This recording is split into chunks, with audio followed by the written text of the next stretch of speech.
Viagem a Argenton, Planeta Dourado, por Samuel Freire. Samuel Freire, motorista residente em Poços, teve uma experiência extraordinária, segundo confessa, em 1973, quando trabalhava na central elétrica de Furnas como chefe noturno de transporte, dirigindo uma Kombi no campo, na Chapada de Planura. Ele viu uma nave espacial e foi em seguida levado por extraterrestres para conhecer e passar 2 dias num planeta chamado Argenton, onde ele foi passado a missão de escrever um livro relatando tudo o que tinha visto no lugar, contendo inclusive profecias até o ano 2000. O livro chama-se Argenton, Planeta Dourado, e Samuel confessa ter vivido tudo aquilo, mostrando tranquilidade e segurança quanto ao relato e com certeza de que está incumbido de uma missão muito especial. Ele visitou o Mantiqueira.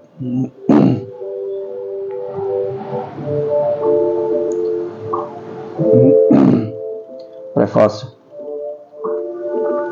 Um jovem motorista trabalhava em 1972 numa companhia que estava construindo uma barragem na cidade de Planura, no estado de Minas Gerais. No mês de setembro de 1973, no local que havia acontecido diversos casos inexplicáveis, aconteceu com ele esta fantástica história que ele vou lhe contar. Tendo ele levado uma turma de trabalhadores naquela sexta-feira para a cidade de Frutal, às 10h30 da noite, na sua volta à meia-noite, quando passava do local fatídico, ele foi interceptado por um extraterrestre que lhe levou para uma nave espacial, com destino a visitar seu planeta Argenton, o planeta dourado, que ficava na segunda galáxia do universo, a 2 bilhões e 592 milhões de quilômetros de distância. Com destino a visitar seu planeta Argenton, o planeta dourado, na nave ele fez amizade com o recepcionista, sociólogo e com toda a equipe da tripulação, onde é recepcionado com a ceia familiar, a tradição dos deuses do universo. Estes avisavam que ele não estava sendo raptado, que ele vai em missão secreta, que eles nem sabem da missão, mas que era certeza dele voltar no próximo domingo à meia-noite. Em poucos minutos, ou intervalo de horas, os extraterrestres teve o dom de convencê-lo a fazer uma operação de poucos minutos em sua cabeça, ativando suas células memoriais e seu cérebro, a fim de não esquecer nada que ia ouvir e ver até o fim de sua fantástica aventura. O jovem, com fé e confiança neles, autoriza a operação. Depois de operado, o médico cientista mostra o progresso de tecnologia alcançada por eles no campo da medicina e os novos aparelhos sofisticados e supermodernos existentes no departamento médico da nave. Depois ele passa para o vice e logo depois de um longo bate-papo, ele vai para a sala do chefe de ordem e da disciplina da nave. Em 6 horas de viagem, os contatos que a recepcionista tem com o jovem nasce um amor impossível. Às 6 horas da manhã, depois de 6 horas de viagem, a nave chega ao Aeronevel, porto da metrópole de Argel. Ele recebe o título de embaixador do planeta Terra. Passando em revista a equipe da nave e os oficiais vão lhe acompanhando os 2 dias de sua visita no continente Gelton, nação Argel. A comitiva leva-o para o Universo Palácio Hotel, onde um emissário lhe aguarda com o gerente do hotel. Ele se apresenta como representante da Corte Suprema do planeta Argenton. Durante os 2 dias, que são sábado e domingo, o emissário recebe um roteiro de programa que é feito pela comissão de representantes dos parlamentares para serem cumprido durante a sua visita no planeta, constando as palestras da ordem social, estudantil, professores, área de saúde, agricultura, comércio, indústria, as forças armadas do planeta dourado. Depois, por último, ele é recebido pelos profetas das igrejas universais do planeta Argenton, às quais agrega todos os seus fiéis de todas as classes. Nesta recepção recebe o título de profeta mensageiro da paz e portador das 7 profecias para a nova era, depois do ano 2000. Mas antes teve que fazer um juramento com 4 promessas em não revelar a missão que a partir daquele momento ele ia receber, somente em setembro de 1993. O jovem jurou e dali ele segue para uma sala com uma comissão escolhida pelos chefes profetas das igrejas, recebendo 7 chaves para abrir 7 portas e gravar em sua memória as 7 profecias que deveriam acontecer no fim do ano 2000, na próxima nova era. De volta ao planeta Terra, escreveu tudo em um livro para não esquecer. E em setembro de 1993, procura fazer a divulgação em todo o planeta Terra. O escritor, profeta Samuel Freire.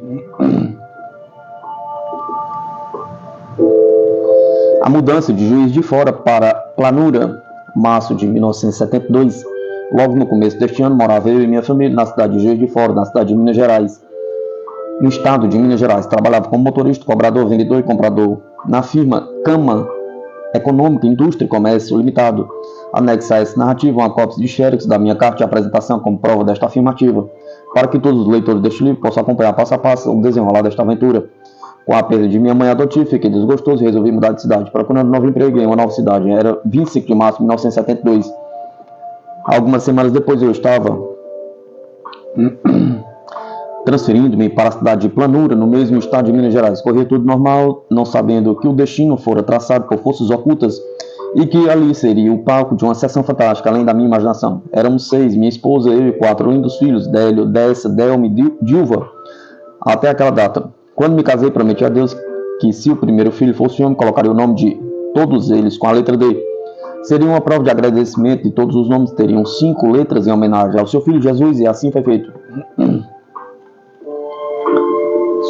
E tudo corria bem. Os garotos começaram a estudar e eu a trabalhar, ganhando o pão de cada dia, e minha esposa dedicados ao lazer diário de sua casa. Aos domingos, quando eu tinha folga, saímos para passear com a nossa Kombi. Era velha, mas bem conservada.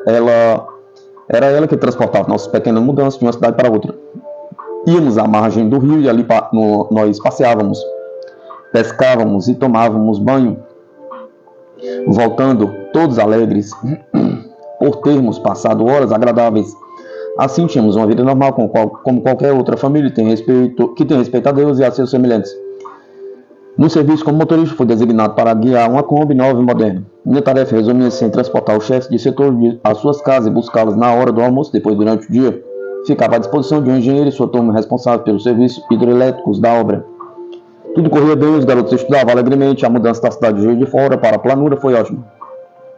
Com o passar dos meses, fui designado para ser chefe noturno do transporte. Uma pequena promoção que para mim era o início de melhores dias.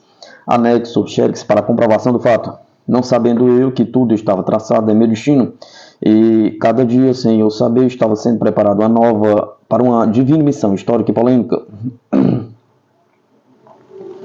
Estava sendo construída à margem do Rio Grande uma grande hidroelétrica cujo leito separa 2 estados. De um lado o estado de São Paulo, de outro o estado de Minas Gerais.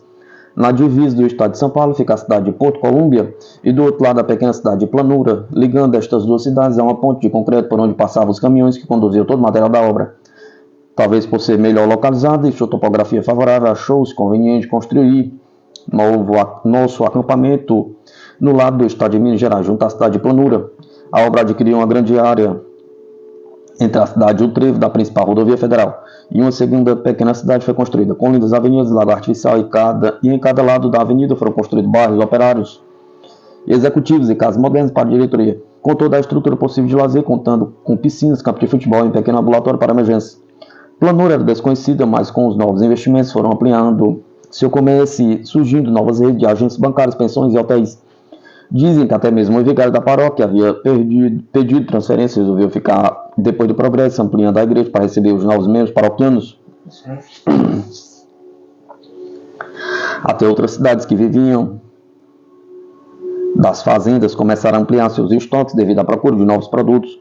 Não poderia jamais iniciar nossa fantástica aventura sem mencionar certos acontecimentos que estavam ocorrendo na roteiro de ida e volta para a obra, acontecimentos que davam origem a diversos acidentes e que nunca tinham uma explicação. Planura é uma cidade plana, não existem morros nem serras, somente algumas elevações que classifiquei como chapadas. A estrada de terra batida, bem conservada pela companhia, devia ter uns 13 quilômetros da Vila Obra. Tinha alguns pontilhões em seus trechos para atravessarem os riachos que vinham das fazendas que desaguavam no Rio Grande. Numa pequena parte da estrada crescia um mato verde de altura de quase 2 metros, parecendo um canavial. E era exatamente nesse trecho que aconteciam os mais estranhos acidentes sem vítimas e que tenho certeza que até hoje ninguém soube desvendá-los.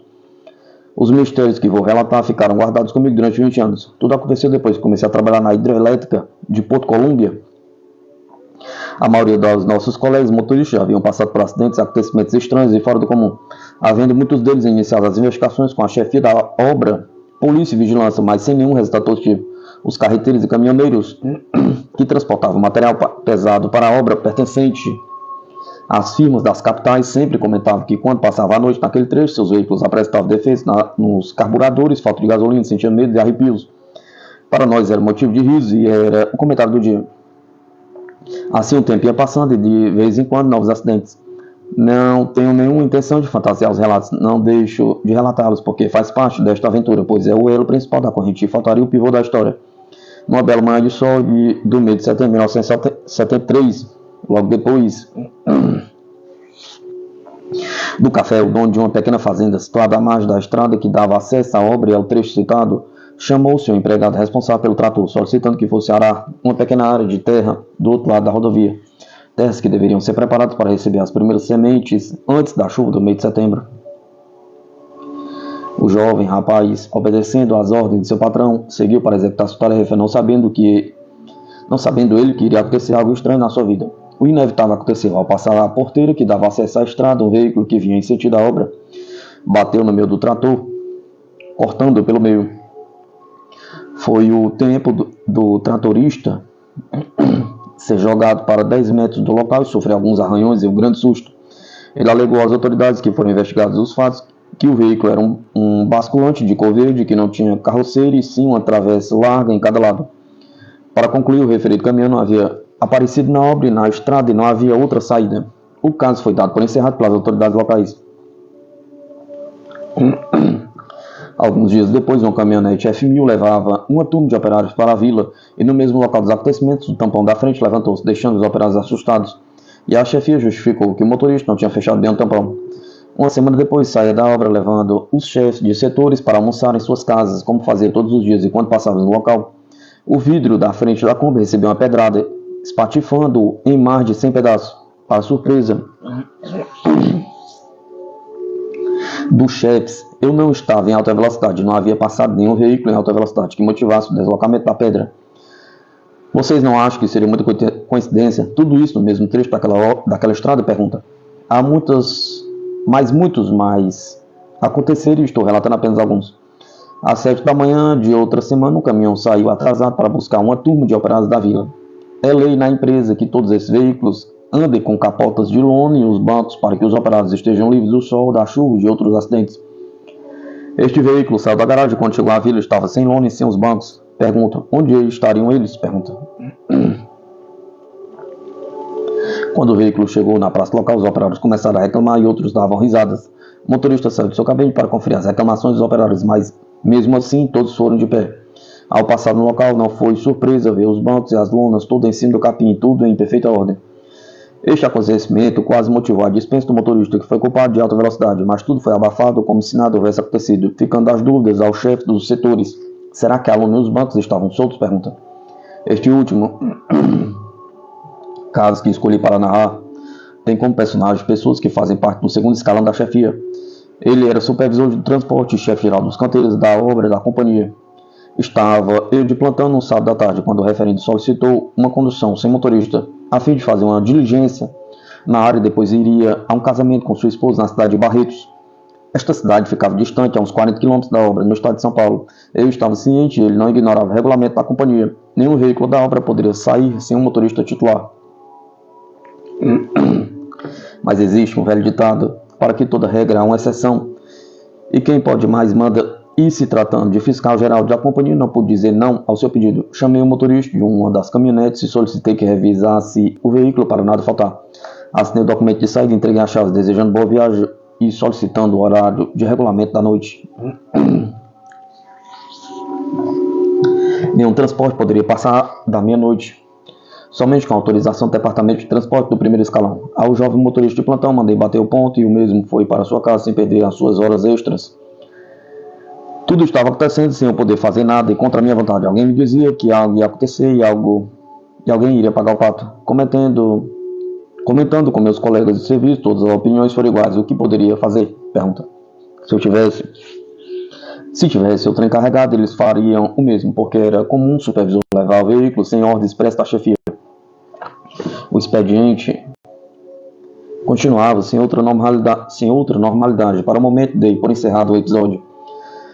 Mas o tempo foi passando e quando eu dei 22 horas comecei a ter estranhas sensações e me lembrei que não havia chegado o referido veículo. Dali em diante a minha preocupação aumentava a cada batido do relógio de parede. 10h45 e nada. Chamei o nosso motorista de plantão e avisei que iríamos sair. E passei a chefia do comando para outro colega experiente até que eu voltasse. E avisei a todos que ia até a vila e de lá transmitiria um comunicado e se até lá o nosso chefe chegasse, que ele telefonasse para um ambulatório. Realmente eu estava sentindo algo no ar, e o que me deixava um pouco mais calmo era saber que o veículo estava na mão de um chefe experiente no volante. Mas havia um último detalhe, o trecho fatídico onde tudo acontecia. Por quê? Qual motivo? Pergunta. Que mistério era aquele? Pergunta.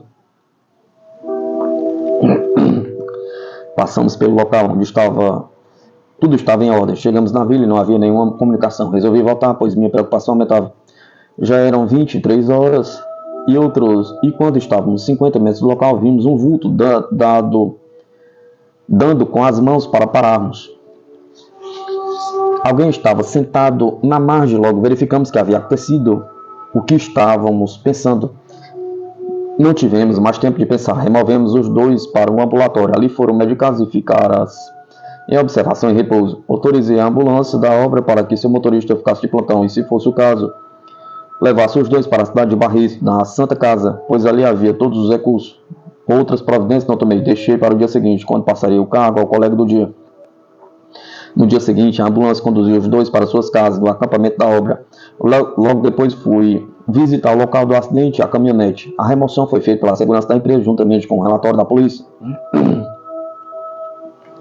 À tarde fui visitá-los e ouvi suas explicações. Ele disse que tudo corria bem, mas quando chegaram naquele local, suas vistas escureceram e como vinha meio acelerado, perdeu a direção, jogando o veículo no matagal. Sua esposa bateu com a cabeça e o corpo no chão, e ele com a testa ao volante. E se não fosse a minha chegada, não saberia o que poderia ter acontecido, porque era sábado e quase não passava carro naquela hora, não sabendo ele que eu estava à sua procura. A diligência foi feita e esclarecido os fatos. Foi feito um relatório policial para a diretoria e, junto com a declaração do mesmo, me inocentando de todas as responsabilidades e da culpa da saída do veículo sem o devido motorista. Mesmo assim, a corda sempre arrebenta no local mais fraco e foi afastado do carro, ocupando o meu antigo serviço. Mas agora eu sei que tudo fazia parte da minha missão. Ele foi afastado do serviço por abuso de poder. O inevitável aconteceu. Numa sexta-feira, do mesmo mês, estava eu no setor de transporte como um simples motorista, substituindo o colega que tinha tirado férias. O telefone tocou e solicitaram um veículo para conduzir 10 operários à cidade de Frutal. O pedido vinha do escritório da parte hidráulica. Eram 22 horas e a turma estava pronta para ir descansar depois de longas horas de trabalho. Não era normal sairmos depois das 22 horas e voltarmos quase à meia-noite. Pois desde que eu estava trabalhando na companhia, minhas tarefas eram sempre de dia e pouquíssimas vezes cheguei às 19 horas da noite. Logo me veio o medo e o receio de ter que passar no local de volta sozinho. Recebi o romaneio e quando ia saindo, um colega de serviço me disse rindo: "Hoje será o dia de encontrar o fantasma da meia-noite." Eu lhe respondi: se a fantasma for bonita e sensual, faremos um programa ao luar. Não sabendo que ele tinha razão e o meu dia havia chegado. Aquela noite marcava o momento exato do meu encontro com o extraterrestre. Saí com a caminhonete e verifiquei se tudo estava em ordem. O encarregado da turma foi no gabinete, foi na cabine comigo e o restante na carroceria, todos bem acomodados. Ao passar pela guarita, o guarda que estava me plantando disse: "É hoje, Sanis, sua hora chegou", e sorriu todo satisfeito. Tudo na base da brincadeira. Saímos e a noite estava quente e agradável. O céu estava livre de nuvens. Para passar o tempo até a cidade de Frutal, fomos batendo papo, falando de festas, pescarias e outros tipos de lazer. Até chegarmos em Frutal, a noite já não era a mesma e o tempo havia mudado, ficando mais escuro e fria. A cidade estava deserta, tudo era imenso silêncio. O relógio da pequena matriz batia 22 horas e 50 minutos. Era exatamente o tempo que eu tinha gasto até ali, 50 minutos. Frutal se destacava por uma cidade maior que planura. Seu comércio era mais atacadista para atender às fazendas vizinhas, futuramente em virtude da energia barata. Muitas indústrias deveriam se instalar ali. Quando parei o veículo, todos estavam alegres e sorridentes e desejaram-me boa viagem e volta. Fiz calmamente a volta da caminhonete, saí em retorno à obra. Depois que tinha passado o posto de gasolina, parei no acostamento para respirar um pouco aquele ar puro. A noite havia tomado um novo aspecto e estava triste e frio. Resolvi voltar à cabine e continuar a viagem. Não sei porquê. Tive a impressão que, na hora que eu desci, havia alguém me seguindo. Senti um calafrio e os meus cabelos do braço levantaram-se. Meus pensamentos já não eram o mesmo. Senti que havia no ar alguma coisa. Apertei o pé no acelerador e logo depois estava eu chegando no trevo de planura. Olhei no relógio, faltava 30 minutos para meia-noite. O susto já havia passado e achei melhor passar em casa para saborear um delicioso feito pela minha esposa. E depois de 5 minutos já estava em casa. Encontrei minha esposa acordada, passando o uniforme dos garotos. Ela, como sempre, estava alegre e sorridente. Esquentou o café e colocou um pedaço de bolo de fubá na mesa. E com satisfação fiz aquele lanche. As crianças estavam no segundo sono. Depois de um beijo me despedi e logo estava no início da estrada que ia até a hidrelétrica. Olhei no relógio da meia-noite. As recordações dos acidentes foram passando um a um, parecendo um filme. O medo e o pavor iam a cada momento aumentando. Pensei no último acidente que motivou minha dispensa do cargo de chefe de transporte, que durou apenas 3 meses. Mas a vida é assim, nada se cria, tudo se transforma. Hoje nós estamos aqui, amanhã só Deus pode saber. Quem sabe tudo isso não teria sido para uma determinação divina? Tudo isso não poderia ter sido por uma determinação divina. E assim eu ia seguindo viagem para a obra sem nenhuma pressa, esperando as obras passarem calmamente. Não sabendo que tudo aquilo era o início de uma determinação divina, ou que eu jamais poderia entender, e que estava chegando a hora exata de uma longa viagem, por 2 dias ao longo do espaço universal. Continuava a noite escura e fria, parecia que ia chover, e me lembrei do fazendeiro que ia arar a terra para plantar suas sementes. É que, de um momento para o outro, ficou sem o seu trator, mas graças a Deus nada aconteceu com o motorista. E neste exato momento voltei à realidade, um medo descontrolado tomou conta do meu corpo. Foi aí que o inevitável aconteceu. A Bela e o monstro, Argenton, o planeta dourado, o inevitável aconteceu. Naquele exato momento apareceu no meio da estrada uma figura de uma fera, fazendo sinal para eu parar. Com o medo e receio que já estava tendo, o susto foi muito maior. Joguei o veículo no meio do matagal, na margem da estrada, brecando bruscamente. Sei que não tinha desmaiado, mas havia perdido todo o controle. Devido ao capim, não aconteceu nada ao veículo. Eu sofri somente o impacto da freada, tremi igual vara verde. O silêncio era total, a noite ficara escura e fria. Tudo isto aumentava meu pavor. Devo ter ficado imóvel por 5 minutos. Meu chapéu de Panamá tinha caído e meus cabelos estavam molhados de suor. Logo em seguida ouvi passos cada vez mais perto da cabine. Em seguida, um lindo clarão se fez clarear na vasta área do Chapadão e se via resto de luz sendo jogado de todas as cores para o ar. O silêncio voltou ao normal. Uma faixa de luz amarela rastejou na porta da cabine. E naquele exato momento apareceu a fera. Era um ser humano, creio eu. Mas faltava pouco para ser muito feia. Jamais havia visto coisa igual. Seus olhos eram azuis e faiscavam quando olhava para mim. Usava um capacete com 2 antenas e nas pontas 2 luzinhas, uma verde e outra vermelha. Sua altura não passava de 1,75 m e o seu corpo era por igual. Usava um macacão e por cima dele um manto, cheio de escamas das cores verdes e marrom. Fez a porta abrir, olhando para mim, fez um sinal para que eu descesse da cabine. Levantei a cabeça e com grande sacrifício movimentei as pernas que pareciam ter um peso de 20 quilos em cada uma. Desci devagar e no chão havia uma resta de luz amarela que dava uma ideia de um tapete estendido. A fera me indicava que eu tinha de seguir aquele caminho de luz. Olhei para a frente e vi que a luz vinha de um foco de luminária de uns 50 metros de distância, logo abaixo do chapadão, que estava todo iluminado. Vi luzes sendo jogadas para todos os lados, de diversas cores, e um enorme monstro. Tinha 3 andares e parecia um grande pássaro de asas, saindo fumaça por todos os lados. Havia diversas garras e 6 cabeças. Tive um momento de impacto e de pavor e vi que eu ia cair. No momento certo, a fera, sem colocar as mãos, me segurou como se fosse uma força sobrenatural de um imã. Hoje escrevo tudo com a máxima naturalidade e relato os fatos sem fantasias. Vejo que depois de tudo que passei e senti, se não tive um colapso, é porque fui escolhido para aquela grande missão, a qual eu estou descrevendo. Após alguns meses passados, mesmo sabendo que hoje é 7 de janeiro de 1974, e somente depois de 20 anos poderei fazer a divulgação desta super aventura vivida por mim. E por que de tudo isso? Pergunta. Eu vou relatar no decorrer desta narrativa, com aquela ajuda para manter-me em pé novamente. Segui o caminho determinado por aquela luz amarela. Passo a passo fui chegando no fim do tapete iluminado, pertinho do monstro. Ali estava uma rampa de aço com pequenas saliências de degraus no fim, olhando de baixo para cima a uma altura de 2 metros. Havia uma porta aberta, onde se via uma sala iluminada com a claridade opaca amarela. Tive a intenção de correr no exato momento em que a fera me indicava com suas mãos escamosas, esverdeadas e amarronzadas um sinal de que eu deveria subir. Naquele segundo de tempo procurei as forças, mas as pernas não encontrei para correr. Senti que meu corpo recebia naquele exato momento um jato de suor que me molhava o corpo inteiro. Era como se os poros se abrissem e jogassem toda a água do meu corpo para fora. Somente veio um pensamento e com ele uma frase: seja tudo o que Deus quiser. Novamente, olhando a rampa e esquecendo de tudo, subi devagarinho, como se um condenado subisse no palanque, onde o carrasco o espera para que solte a lâmina no pescoço e separe a cabeça do seu corpo. Hoje, depois desta missão, estou preparado espiritualmente e aceitaria com maior alegria o regresso ao planeta. Em virtude de ter sido o primeiro terráqueo a ter um contato direto e passar em seu meio 2 dias de conferência. O medo e o pavor disseram-me. O medo e o pavor fizeram-me lembrar de um trecho da Bíblia onde Jesus dizia: na casa do meu pai existem muitas moradas.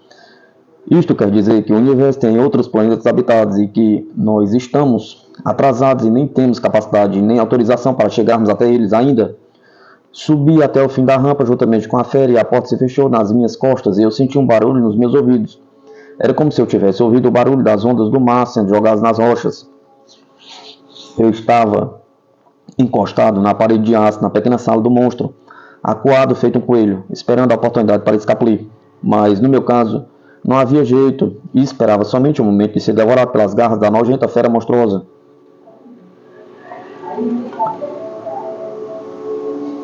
Ela havia sumido por uma porta da sala, talvez mandando preparar aquele banquete especial para o momento exato. Fiquei por mais de 3 minutos e para mim era uma eternidade, não posso precisar o tempo exato. Porque eu tinha perdido o meu relógio no local do acidente, mesmo que estivesse com ele, eu não enxergaria a nada. Eu já poderia dizer que ele havia ficado no planeta Terra, a milhões de quilômetros. Agora eu tinha a certeza que outros planetas eram habitados no espaço universal. Meu corpo era uma geladeira, minha cabeça já não controlava os meus pensamentos.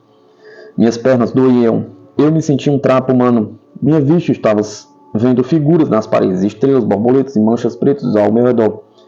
Tive vontade de sentar no chão, mas preferi ficar de pé. Embora tivesse visto uma cadeira ou poltrona, não tinha certeza o que era. Momentos depois, uma porta se abriu e novamente apareceu a fera e comecei a tremer da cabeça aos pés. Pensei que fosse o momento exato do sacrifício. Em sua mão trazia um copo pequeno de plástico ou vidro. Ao se aproximar, estendeu o braço pelo gesto. Mandava-me beber aquele líquido. O líquido tinha coisa esverdeada, parecendo um chá de hortelã. Com sinceridade, eu lhes digo, não foi fácil engolir aquele líquido. Meus dentes batiam um no outro e minhas mãos tremiam igual a vara verde. No momento eu resisti, mas com grande esforço fui engolido. Enquanto ela me olhava pacientemente com os olhos brilhantes, dando a entender que estava satisfeita de eu ter bebido. E saiu devagarinho até chegar à porta. Parou e me olhou de novo, mostrando-me que iria, mas tornaria a voltar. Fechou a porta sem nenhum barulho, ficando eu novamente com o gosto do remédio em minha boca. Para mim, eu estava sendo preparado para alguma coisa, em vista da satisfação que demonstrou quando bebeu o líquido. O efeito do líquido foi rápido e quase instantâneo, realmente foi fantástico. Eu me sentia morto e poucos segundos depois estava consciente de tudo, vendo com clareza o que existia na sala. Realmente foi fulminante o efeito. E minhas vistas voltaram ao normal. Meu coração, que batia 1000 por segundo, passou a bater normalmente. As pernas não pesavam nem tremiam. Rapidamente meu corpo não suava mais. Meus pensamentos voltaram ao seu estado natural e eu já não tinha medo. A sala tornou-se para mim clara e bonita. Eu via tudo e com curiosidade parecia que estava em uma sala de família conhecida. Eu me sentia feliz. Eu perguntei a mim mesmo, um líquido, que líquido seria aquele para ressuscitar um ser humano em poucos minutos estava um trapo? Pergunta. Mas espere que um dia algum médico do meu planeta, ao ler este relato, possa me dar a sua fórmula e que todos nós possamos usá-lo na hora que for necessário. Eu senti que tudo voltava como antes. Eu era outro homem, posso garantir, muito macho. Como se diz em meu planeta. Será que eles trocaram a minha alma por um deles e agora eu estou em outra dimensão? Pergunta. Para certificar de minha própria realidade, dei um beliscão em meu braço, senti dor. Fiquei alegre e feliz. Eu estava vivo, muito vivo. Nesta meditação profunda, procurando me encontrar, senti uma das portas se abrindo devagarinho. Fiquei atento e logo depois uma pequena cabeça bem redonda, com olhos brilhantes, apareceu na abertura da porta. Olhando para mim, rapidamente fechou a porta. Foi, para mim, outra surpresa. Era um ser totalmente diferente de nós e de fera. E da fera, ele tinha uma cabeça de aço. Pensei comigo, o primeiro uma fera horrível que parecia uma sereia com aquele manto de escamas e agora um ser de aço. Se é que existem tais seres, eu não acredito, mas os pescadores garantem e dizem que já viram e que elas são muito bonitas. Existem seitas que fazem culto em seu favor, oferecendo flores e outras prendas. Enfim, em nosso planeta tudo é válido e existem muitas lendas. O baixinho com a cabeça sem cabelos, olhos cintilantes, mais bonitos do que a sereia, isto eu garanto, havia sumido. O silêncio voltou à pequena sala, passei a ter curiosidade, procurei olhar tudo. Passei de um morto para ser um repórter e fui até a parede e coloquei meu ouvido, mas nada escutei, ouvi apenas um chiado. Se eu voltasse à Terra um dia, muita coisa eu teria para contar, mas acho que não existe mais esperança, eu pensava. Havia 3 portas na sala, com cores diferentes. Não existiam fechaduras, somente um pequeno dispositivo de metal pequeno que dava a entender que era uma fechadura automática, sem precisar de chaves. No chão dava a impressão que existia um tapete de veludo, mas era um desenho no próprio assoalho. Quando se pisava, não fazia barulho. Na parede tinha um relógio totalmente diferente dos que eu conheci. Seu formato era um triângulo de pé e era dividido em 2 partes. Uma era amarela, tendo números de 1 a 14, e do outro lado era preto, com os mesmos números. Havia em cada lado um ponteiro e quando um subia, o outro descia. E no centro de cada lado havia 2 circunferências, com os 2 pequenos ponteiros. Eu fiquei pensando qual seria a utilidade daquele aparelho. Havia também 3 poltronas de lindas cores, seu formato era de 2 triângulos, e se a pessoa estivesse em outra posição, as cores mudavam. As paredes eram de metal opaco. No forno não existiam lâmpadas, a própria luz vinha de 4 mãos colocadas em cada canto do forno. Pensei em meu lar, minha esposa e meus filhos, e senti um aperto no coração. Era a saudade que eu estava sentindo depois de passar pelo medo e pavor. Graças a Deus eu estava bem, tinha certeza de que aquele líquido que havia tomado era prova de que eu seria poupado para seguir um novo destino. Eu já estava preparado e me lembrei da frase que eu pensei quando subi neste monstro. Seja tudo o que Deus quiser. Meu coração estava feliz, não sei porquê. Neste momento de pensamento positivo, a porta se abriu devagarinho. E para minha surpresa, meu coração bateu forte em emoções. Apareceu na porta, entrando na sala, uma linda jovem da mesma altura da fera, com um lindo capacete na mão. Jamais esperaria que dentro daquele monstro, no meio de criaturas tão feias, poderia existir um ser humano tão bonito. Suas mãos só tinham 3 dedos, mas era igual à mão de uma jovem de alta sociedade, com unhas bem tratadas, e suas lindas unhas tinham uma cor de rosa brilhante. Ela parou por um instante na porta, fez um ar de um sorriso e chegando perto de mim, levantou o capacete e colocou na minha cabeça, reajustando alguns botões. Falou pela primeira vez em sua língua. Você passa a ser, de hoje em diante, nosso invasor amigo. Era incrível, não acreditava. Aquela linda jovem falava a minha língua e eu a escutava. E eu escutava e entendia tudo como se estivesse com uma brasileira. Naquele momento eu quase morri de alegria e satisfação. Não sabia o que fazer com tanta alegria. E de emoção algumas lágrimas rolaram de minha face. Não pude conter a felicidade de uma hora para outra. Ela sorridente me disse: de agora em diante somos amigos. Controle suas emoções. Vou contar para você o que aconteceu. Este capacete que você tem em sua cabeça é um microcomputador e ele traduz em 50 idiomas. Aquele capacete computadorizado abriria para mim um novo horizonte de esperanças. A minha vida a partir dali teria se modificado. Era como se eu tivesse nascido novamente em outro mundo distante e falando a mesma língua. Já era um passo muito longo. Eu poderia agora saber para onde eles estariam me levando e se eu teria possibilidade de voltar ao meu planeta.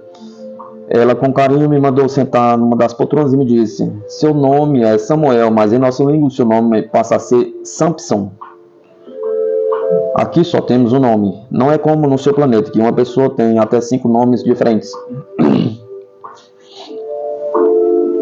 Todos os nomes das pessoas aqui são divididos. As 3 primeiras letras correspondem ao primeiro nome e o restante é o sobrenome. Assim, Sam é o seu nome e que quer dizer Samuel. Seu nome representa para os astros e as forças divinas um homem corajoso e iluminado pelos deuses das profecias eternas. Dali em diante, eu tinha fome não de alimentos, mas de conhecimentos. A necessidade de saber tudo, porque eu estava sendo levado, pergunta. Para onde iriam me levar, pergunta. E milhares de perguntas que ainda estariam por vir. Ela, vendo a minha alegria e disposição depois do efeito do remédio do novo tradutor de línguas, disse-me: Sam, antes de conversarmos sobre tudo o que você gostaria de saber, você terá que passar por um processo de exterminação de bactérias trazidas pelo seu corpo e na sua roupa, a fim de eliminá-los para continuar a nossa conversa. E eu lhes perguntei: será que eu não vou morrer depois disso? Pergunta. Sam, aqui não existe essa palavra. Ninguém morre. Nós passamos para uma outra vida depois de sermos julgados no planeta de Saurá, onde iremos para outra missão. Você vai passar por um banho especial. Esse é um processo de descontaminação de germes bacterianos existentes em grande escala em seu planeta. Levando-me para outra sala, passei por uma das 3 portas e fiquei diante de 2 cabines fechadas de um material de vidro fumê. Disse ela: na sua terra já existe esse sistema de banho, chama-se sauna. Mas somente a sua alta sociedade pode dar-se a este prazer. Aqui em nossa nave é mais sofisticado por se tratar de um banho que elimina várias bactérias que trazemos de outros planetas, evitando assim uma epidemia de vírus. Infelizmente, devo dizer que 10% da sua população tem esse privilégio de tomar banho de sauna e tomar banho com sais minerais e outros extraídos de águas marinhas. Aqui é comum tomarmos banho com ervas naturais feitas pelos grandes laboratórios homeopáticos. E em meu planeta, diante do nosso alto nível de tecnologia e lei, todos cuidarem de seus corpos. Havia na sala as 2 cabines, uma mesa pequena e uma poltrona, igual a que vi na sala de recepção. Em cima da mesa havia uma cesta de vime, parecido com as que tinha em nosso planeta para carregar crianças recém-nascidas. Sam, quando eu sair, tire as suas roupas e coloque nesta cesta. Depois você deve relaxar os músculos e deixar neste tapete. E deitar neste tapete. Ele tem uma série de teclas e você deve apertar uma de cada vez. Não deixe de olhar na tela do computador. Ele dirá o que você deve fazer depois. Eu voltarei assim que o computador avisar que está terminado. E com um sorriso sedutor, aquela impressionante criatura saiu da sala, me deixando só. Eu voltei para a realidade dos meus pensamentos e fiz um resumo de tudo o que havia acontecido e o que poderia acontecer. Será que estou sonhando? Pergunta. Seria tudo isso um sonho ou um pesadelo? Pergunta. Mas eu não estava dormindo. Era uma realidade. Tudo o que estava acontecendo comigo. Tirei toda a roupa e coloquei na cesta de acordo com o pedido que me foi feito. Apertei a primeira tecla, que era branca, olhei o computador e na tela estava tudo escrito em português e dizia: deite na frente para o teto e fique sem se mover, bem esticado e relaxe todo o seu corpo. Em seguida, aperte a tecla vermelha. Assim foi feito, o tapete começou a levantar-se e foi tomando forma de uma cama de solteiro, e numa altura de 80 centímetros parou de subir. Com os olhos para a tela do computador, ele dizia para apertar a tecla amarela. Eu não estava com medo, mas tive um certo receio de que acontecesse algo comigo. Como poderia de uma hora para outra ser tudo maravilhoso? No meu planeta, nós costumamos dizer: gato escaldado tem medo de água fria. Por um instante pensei muito, mas cheguei a uma realidade. Como poderia eu pensar assim? Eu tinha de continuar a dar um voto de crédito àquela extraterrestre. E fechei os olhos e apertei a tecla. Levei um susto quando a cama me sacudiu para trás e para frente, de todos os lados. Uma onda de calor súbita por baixo e logo em seguida estava todo molhado de suor e, por incrível que pareça, cheirava mal e escorria por todos os meus poros. Segundo depois, a cama foi tomada por sua forma no chão. E na tela avisava que para eu entrar na cabine número 1. Me levantei, abri a porta e entrei. A porta fechou-se e uma forte ducha de fumaça me envolveu. Depois, em seguida, um jato de água perfumada jorrou das paredes. Meu corpo recebeu aquele jato de água e fiquei sem respiração. Encontrei uma esponja pendurada num objeto parecido com um braço e resolvi usá-la. Não foi necessário. Ela era um robô automático e com rapidez incrível passou por todo o meu corpo. Depois, outro jato de água perfumado e sem sabão. Dali, a segunda porta se abriu e na tela do computador mandava-me passar para outro banheiro. Tudo para mim era de admiração, emoções de investimento. Passei para a próxima cabine, um ar quente passou por mim a 200 por hora. Eu fiquei enxuto, sem precisar de toalha. Saindo enxuto, alegre e satisfeito com a impressão da minha vida ter começado de novo. Eu senti uma nova sensação de um jovem de 20 anos. Sentia-me alegre e muito feliz. Depois daquele banho, parecia que havia retirado do meu corpo um peso de 30 anos de lutas e sacrifícios. Era incrível. Tudo o que estava acontecendo comigo. Jamais havia tomado um banho de sauna em meu país, nem sabia que existia isso. E senti inveja de quem é rico em meu planeta, pois eles podiam desfrutar desse paraíso. Logo me transportei com meus pensamentos ao meu lar e pensei no meu humilde banheiro. E pensava também que muitos, no final do século, do ano 2000, ainda existam milhões de mulheres, homens e crianças que tomavam banhos em rios, córregos infestados por todo tipo de bactérias. E era por isso que existiam tantas doenças em meu planeta. Passei para a terceira sala, no computador li que podia me vestir. Na poltrona estava um conjunto de astronauta. Em cada momento as minhas emoções subiam e desciam. Porque para mim tudo era além da imaginação. Mas jamais poderia ser sonho. E tudo estava acontecendo comigo. Eu estava consciente de tudo e tinha plenos poderes de raciocinar normalmente. Ciente de tudo, me vesti elegantemente com aquele lindo conjunto de astronauta. Era um lindo macacão branco e sem gola, forrado com um pano sintético. Uma camisa de gola olímpica branca aberta dos lados com um fecho de pressão. Uma linda bota branca de cano curto com fecho e imã e meias de nylon da mesma cor. O capacete era o mesmo. Ele representava para mim o melhor amigo, porque sem ele como poderia desfrutar desta realidade? Ele era igual do tamanho dos capacetes dos nossos motoqueiros, seu material era feito de uma fibra bastante resistente. Virando ele de cabeça para baixo, dentro dele havia bastante componentes elétricos, transmissores e alto-falantes. Tudo isso ficava dentro de saliências que não incomodavam quando era colocado na cabeça. Nos lugares do ouvido ficavam os pequenos alto-falantes e em cima da testa os microfones. Pode ser que um dia nós também estaremos com essa super tecnologia em nossas nações. Não sei o que será daqui para frente, só posso dizer que esses extraterrestres estão à frente de nosso planeta Terra há milhares de anos. São os meus pensamentos. Ali estava eu vestido de astronauta depois de tomar um banho do universo, numa super velocidade jamais sonhada por mim. Segundos depois eu já estava pronto. A porta se abriu e ela entrou com seu porte elegante, andando suavemente com aquele sorriso sensual. Parecia um cisne navegando num lago azul.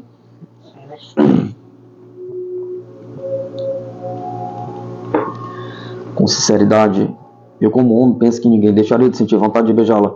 Assim que entrou, seu elogio foi rápido. Ela abriu a porta e saímos para a sala de recepção. Depois sentamos confortavelmente nas poltronas. Sam, estou alegre que tudo esteja correndo bem com você e a partir daqui quero que me conheça melhor.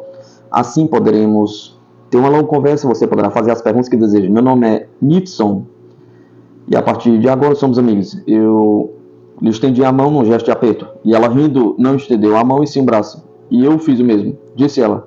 Nossas saudações e cumprimentos não são assim.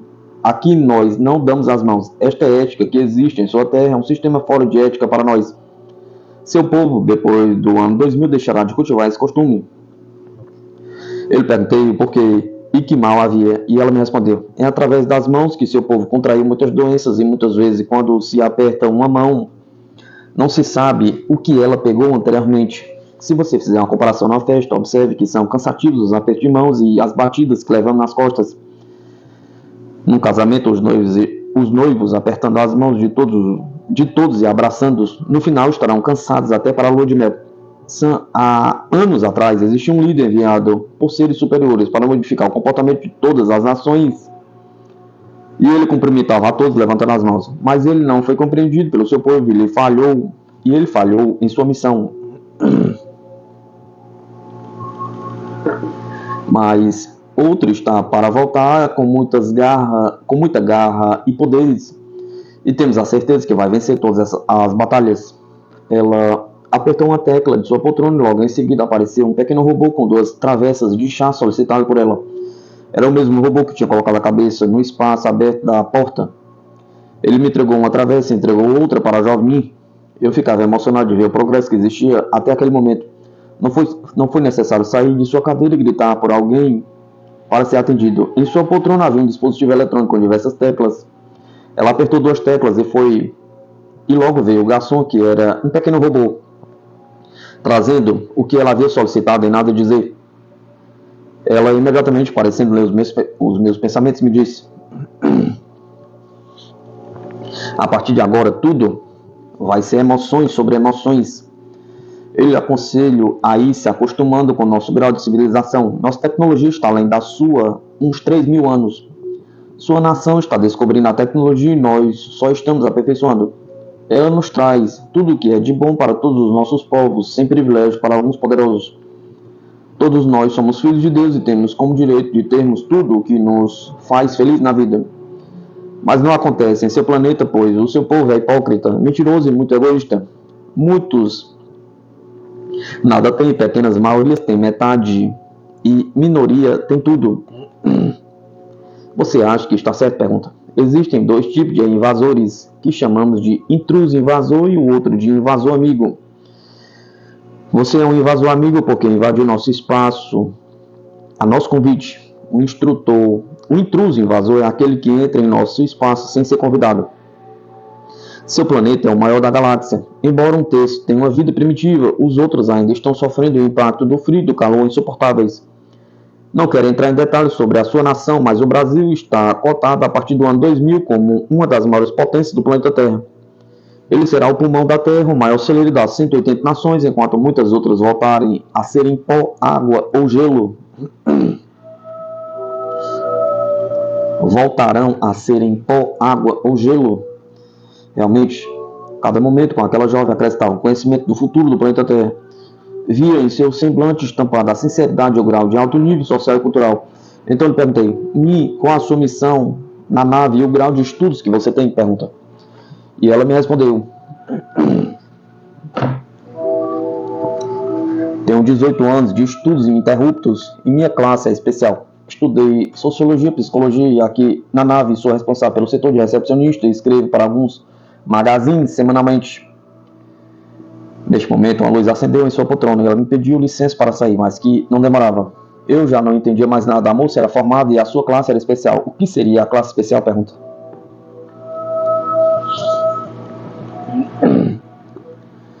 Somente ela poderia me dizer. Fiquei ali sozinho com meus pensamentos e me lembrei da fera. Onde ela estaria naquele momento? Pergunta. Será que estava andando pela nave? Pergunta. Mas nada até agora havia sido esclarecido. E o que seria da minha vida para o futuro? Pergunta. Tudo de ruim começou a passar pela minha cabeça. Eu, um homem de 39 anos, casado, pai de 4 filhos e profissão motorista, somente com curso ginasial, o que realmente eles queriam de mim? Pergunta. Quem seria eu para adivinhar meu futuro? Com calma e sem fazer barulho, me levantei e coloquei novamente o meu ouvido nas portas e nada escutei. O barulho do monstro de aço era o mesmo. Uma coisa eu tinha certeza, estava viajando numa super velocidade. Voltei a sentir, e segundos depois a porta se abriu e o pequeno robô entrou e trazia em suas mãos 2 garrafas pequenas. Colocou com cuidado em cima da mesinha. Parecia um refrigerante e estavam gelados. Saiu e quando chegou na porta ficou a me olhar com aqueles olhos cintilantes querendo falar. Peguei uma garrafa e era amarela e tinha um rótulo gravado no casco. Tudo era diferente. Pensei em meu lar, minha terra e em meu serviço. E uma grande saudade eu senti. Pensei nos passeios, alguns amigos e nos meus parentes. O que eles iriam fazer quando soubesse do meu sumiço? A minha caminhonete já devia ter sido rebocada e a polícia já deveria estar me procurando por todos os cantos do município. Logo os jornais dariam meu desaparecimento. E talvez alguém pudesse ligar os acidentes que houveram naquele local com o meu desaparecimento. Tudo isso eu pensava, mas no fundo me sentia feliz por ter mudado de uma hora para outra a minha situação e que teria uma possibilidade de voltar bem. Esperando com calma, cheio de emoções para ver tudo o que iria acontecer, aguardava uma linda jovem de alto nível social, que tenho certeza que ela sabia do meu destino. Sendo eu um bom cristão, elevei meus pensamentos a a do bom pastor, entreguei aquela oração que fiz em seu nome, aguardei os acontecimentos. Eu estava envolvido com os pensamentos do refrigerante e ela entrou trazendo nas mãos um pequeno aparelho. Em seu olhar, a pureza de uma simpatia sem igual. Suas ações, seu modo de agir e de falar me impressionavam. Pediu as minhas mãos e colocou em cima um pequeno aparelho. Senti pela primeira vez o quanto suas mãos eram macias e senti uma reação no meu corpo que não deveria sentir, principalmente na situação em que me encontrava, de dúvidas e medos. Depois colocou outro aparelho, parecido com um relógio, no meu peito, nas minhas costas e embaixo do meu braço e por fim dentro da minha bota. Foi realmente um exame rigoroso que duraram 5 minutos, mais ou menos. Por fim, ela me falou que estava tudo normal e que eu era um jovem forte em matéria de saúde, estava de parabéns. Por curiosidade, lhe perguntei o nome do aparelho e para que servia. Este aparelho chama-se Dr. Otto Mostrazon. Este aparelho registra a batida do seu coração, acusa a pressão se está alta ou baixa, registra se você sente febre, o seu grau e aponta qualquer reação dos seus pulmões ou outro órgão do seu corpo que não estiver normal. É um doutor de emergência qualquer lá. Apertou a tecla da poltrona e logo apareceu o robô com todo o carinho, levou o Dr. Otto para ser guardado. Gostaria de saber, com toda a sinceridade, doutora Nin, quanto tempo vou ficar prisioneiro e qual será o meu destino daqui para frente? Pergunta. Desde que você entrou nesta nave espacial, não é nosso prisioneiro, e sim um hóspede ilustre de nosso planeta Argenton. E seu destino não sou eu que vou lhe revelar, e sim a grande chefia de nossa nave, mas posso lhe garantir que você vai ser bem tratado. Suas palavras eram suaves e de tom baixo, e seu sorriso sensual. Ela era uma mulher além das expectativas, tudo nela era feito dentro de um esquema cronometrado. E nada passava despercebido de seus olhos, até os meus pensamentos ela captava. Meus olhos fixos em seu corpo e gestos, eu admirava aquele pedaço de mulher. Quando ela me advertiu sobre os meus pensamentos maldosos, e disse que era impossível concretizá-los. Eu perguntei o porquê e ela me respondeu que logo eu teria uma resposta. Voltamos ao assunto da férias que você não simpatizou. Se fosse eu que tivesse na hora do acontecimento, você não teria tido medo e pavor, não é mesmo? Pergunta. Como eu poderia ter medo de uma bela? Respondi. E se eu disser que estás diante da fera, o que diria? Pergunta. Eu diria que a fera se transformou numa bela. Mas é incrível como uma mulher tão bonita poderia de uma hora para outra se transformar num horrível monstro como uma fera. A bela e a fera se transformaram por meio de uma roupa especial, feita para... A bela e a fera se transformam por meio de uma roupa especial, feita para descermos em planetas como o seu. Se não fosse esta roupa, não poderíamos executar com êxito as nossas missões. Em seu planeta existem muitas bactérias no ar e na Terra. Bactérias que são muito perigosas para nós e para vocês também. Nossos cientistas chegaram no modelo daquela roupa. Depois de muitos estudos, ela não esquenta e nem esfria, não pega fogo e não chupa água e nenhum inseto resiste em cima dela. Nós temos proteção contra as feras e animais e também ela não rasga. Sua cor é para ficar opaca no mato, sem que ninguém nos veja rapidamente. Ela clareia o local onde estamos e faz contato eletrônico com a nossa nave. Podemos entrar dentro da água e passar pelo fogo, que nada acontece. Por fim, é realmente uma super fera. Tem razão, eu lhe disse. É uma bela dentro da fera. E com um sorriso me disse... A minha missão está no fim. Daqui a pouco iremos estar entrando na sala da ceia familiar, onde você vai conhecer novos extraterrestres que comandam esta supernave. Espero que você possa controlar suas emoções e se acostumando com o alto nível de nossa gente. Você vai ter um espaço de tempo para conhecer melhor nossas gerações. São gente de alto nível cultural e de um ciclo de tecnologia do presente. Enquanto seu povo vive estudando e reformando o seu passado, conservando o Filho Universal, ainda na cruz desfilando perante os intrusos. O seu povo ainda está muito longe em saber quem é Deus e quem foi Jesus. Jesus é a força divina de seu planeta e a cruz é simplesmente um símbolo que lembra o sofrimento do soberano. O mesmo aconteceu há milhões de anos com o nosso planeta. Nosso soberano é Jeová, também enviado por Deus, o nosso eterno Pai Celestial, para morrer por nós dentro de um triângulo. O triângulo representa a mesma ideologia da cruz, um símbolo de alto nível espiritual e muitos já adotam como uma peça sagrada de grande poder e sorte. As grandes pirâmides existentes numa nação chamada Egito foram inspiradas nos triângulos sagrados da nossa gente. Foram extraterrestres enviados do nosso planeta para habitar novos corpos, nascidos naquela área de milhões de anos que conservam a nossa crença no passado. Não somente a nação que citei, como outras do mesmo continente. Daqui mais alguns segundos estaremos entrando na sala da ceia sagrada. Depois disso, voltaremos a ter contato somente quando chegarmos ao planeta dourado. Se você tiver alguma pergunta para me fazer, tem que ser agora.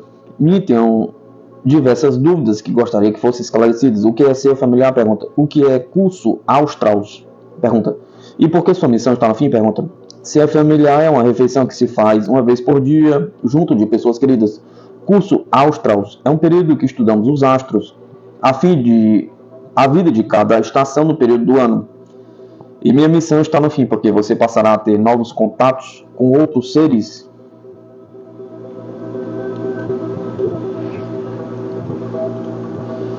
Argenton, Planeta Dourado, por Samuel Freire.